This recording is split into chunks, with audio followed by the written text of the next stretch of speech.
სიბნელე, რასაც შენ ხედავ კი არა და გრძნობ, შეიგრძნობ. ეს არის ისეთი საწყისის შინაგანი მდგომარეობაა.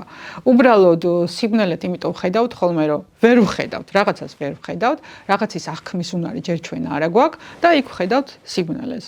იგივე აი იმ დავუშვათ ბნელ ადამიანებში, რომ ჩვენ ჯერ არ გვაქვს იმ აღქმის უნარი, რაღაც ევოლუციურად არ ვართ იმ დონეზე, სულიერ არ ვართ იმ დონეზე, რომ იმ ადამიანში სხვა განზომილება დავინახოთ, სხვა წმინდა სული დავინახოთ და ამიტომ ხედავთ იმას.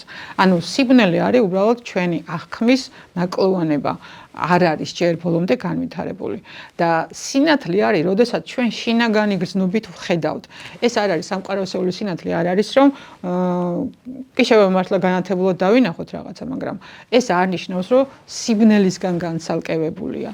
თვითონ სიბნელე არის სინათლის წყარო, ანუ იქ იბადება ეს ვიბრაციები და თანაც ნებისმიერი სინათლე უფრო მაღალ ვიბრაციული სინათლესთან შედარებით არის სიბნელე. ანუ სიბნელე არის სინათლის რაღაცა დონე, რომელსაც ჯერ ჩვენ ვერ ვხედავთ, ესე იგი რა. მე კიდევ უფრო ვიბრაციები რაღაც სხვა სიხშირეზე გადავა, მე იმას შეგვიძლია რომ რაღაც სინათლე დაღვიქვა